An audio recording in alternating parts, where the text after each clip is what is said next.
کا حصہ بنایا جائے۔ میرے قابل احترام بزرگوں، بھائیوں، السلام علیکم۔ آج یقین جانیے کہ مجھے اندازہ نہیں تھا کہ یہاں پہ آپ لوگ کیا کام کر رہے ہیں اور کس طرح دین کی خدمت کے لیے اپنے آپ کو وقف کیا ہوا ہے۔ یہاں پہ آ کے تو ایک راحت سی محسوس ہوئی ہے کہ جس رب نے یہ کائنات بنائی، جس نے ہمیں بنایا، اور ان کے احکامات جو پوری دنیا کے لیے قیامت تک، یہ قرآن پاک یہ صرف سجا کے رکھنے والی چیز نہیں، اللہ تعالیٰ نے یہ ایسی الہامی کتاب ہمیں عطا کی اپنے نبی کے ذریعے کہ جس سے دنیا کے چھوٹے سے چھوٹے اور بڑے سے بڑے مسئلے کا حل اس کتاب میں موجود ہے۔ بدقسمتی کہہ لیں کہ اس کو سمجھ کے پڑھنا، اس میں بھی شامل ہوں، اگر آپ اس کو سمجھ کے پڑھنا شروع کر دیں کہ اس قرآن پاک کو نازل کرنے کا مقصد کیا ہے، تو پھر یقین جانیے کہ ہمیں بھی اپنی زندگیاں گزارنے کا ایک بالکل سیدھا راستہ جو اللہ تعالیٰ نے ہمیں بتایا ہے کہ دائیں بائیں بھٹکنے والا سیدھا جنت میں جاتا ہے، اگر اس کو سمجھ لے انسان کہ اللہ تعالیٰ نے انسان کو بڑا آسان ہے، کوئی مشکل بھی نہیں، کہ اللہ تعالیٰ تو جس طرح قاری صاحب نے فرمایا کہ اللہ تعالیٰ تو، کسی نے کہا کہ کوئی نیک آدمی جب اللہ کو کہتا ہے تو اللہ تعالیٰ کہتا ہے لبیک میرے بندے، اور جب گناہگار کوئی اللہ اپنے رب کو پکارتا ہے تو اللہ تعالیٰ 3 دفعہ اس کو کہتا ہے کہ لبیک لبیک لبیک۔ تو ہم جیسے گناہگار جو لوگ ہیں ان کو تو بڑا آسان اگر سمجھ آ جائے نا کہ یہ کتنا کریم رب ہے ہمارا، کہ لوگ صرف بات کر دیتے ہیں کہ 70 ماؤں سے زیادہ میرا رب اپنے بندے سے پیار کرتا ہے، اگر اس کو محسوس کرنا شروع کر دے کہ ایک ماں اپنے اولاد کے لیے اپنی جان دے دیتی ہے، جب وہ پیدا ہوتا ہے تو وہ بھی ایک زندگی اور موت کا ایک منظر ہوتا ہے، پھر اس کے بعد اپنا پیٹ کاٹ کے اس بچے کو پالنا، رات کو جو پیشاب والی جگہ ہوتی ہے وہاں خود سو جانا اور بچے کو سوکھی جگہ پہ سلا دینا، تو جو میرا رب اگر 70 ماؤں سے زیادہ وہ اپنے بندے سے پیار کرتا ہے تو وہ کس طرح چاہے گا کہ اس کا بندہ جہنم کی آگ میں جلے۔ تو اس کے لیے سمجھنے کے لیے کہ سیدھا سیدھا راستہ ہے، کوئی مشکل بھی نہیں ہے کہ جو جن کاموں سے منع کیا گیا ہے ان سے منع ہو جائیں، اور جو اللہ تعالیٰ نے آپ لوگوں کی ذمہ داری ڈالی ہے اپنی نبی کے ذریعے تبلیغ کا ایک بھی بہت بڑا سلسلہ ہے۔ بیسیکلی آج ہم تبلیغ چھوڑ چکے ہیں، اصل میں یہ نبیوں کا کام ہے، جو 1,24,000 پیغمبر آئے تو انہوں نے دنیا میں تبلیغ کا کام کیا اور پھر آگے منتقل ہو گیا اس امت پہ۔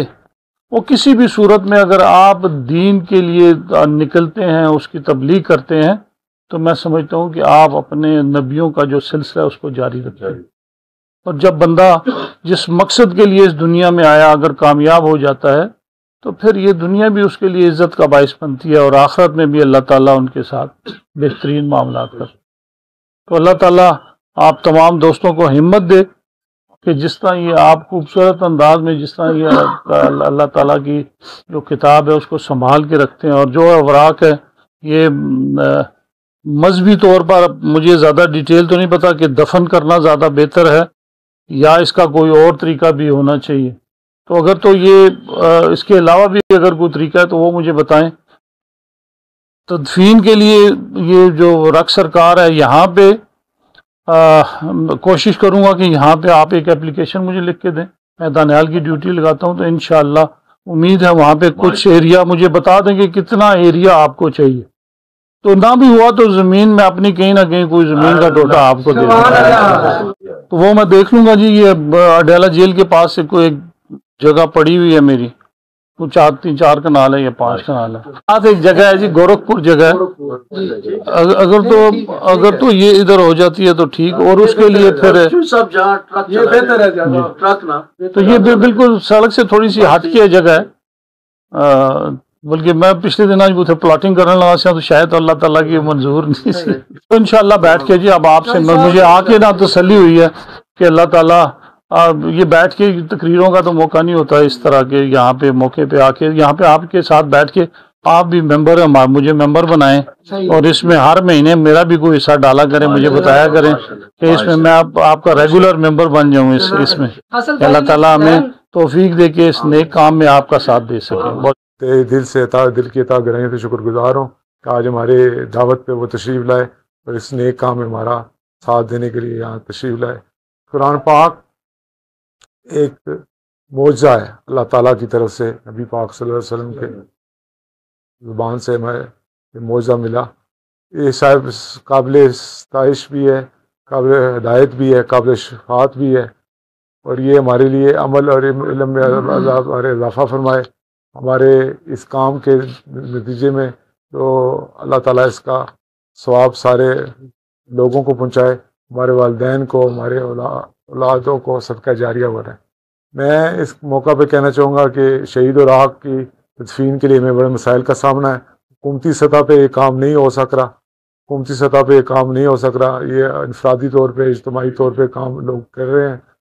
تدفین کے لیے ہمیں ٹرک بھیجنا دوسرے شہروں میں پڑتا ہے، اور شہید و راحق جو قابل تعلیم، قابل تلاوت، قابل ترتیب ہو جاتے ہیں ان کو ہم جلد کرا کے حافظ قرآن کے موجودگی میں یہاں ترتیب دے دیتے ہیں، جلد و راحق ہو جاتے ہیں، کتابیں جلد ہو جاتی ہیں، قرآن پاک جلد ہو جاتے ہیں، حدیث جلد ہو جاتی ہیں۔ لیکن جو راحق شہید ہو جاتے ہیں ان کی تدفین کے لیے ہمیں ٹرک روانہ کرنے پڑتے ہیں، اس میں ہمیں بڑی مشکل کا سامنا ہے۔ میں ریکویسٹ کروں گا چوہدری صاحب سے کہ رق دمیال ایک ایریا ڈومینیٹ ہوا ہے، قبرستان بن چکا ہے میرے خیال سے، لیکن وہاں پہ ابھی کام، وہاں پہ ہمیں کوئی تھوڑی سی جگہ مل جائے تدفین کے لیے، یا کنواں کھدوا دیا جائے جو تدفین کے لیے، تاکہ اس میں زیادہ سے زیادہ راحق شہید جو راحق ہے اس کی تدفین کی جا سکے۔ بہت شکریہ۔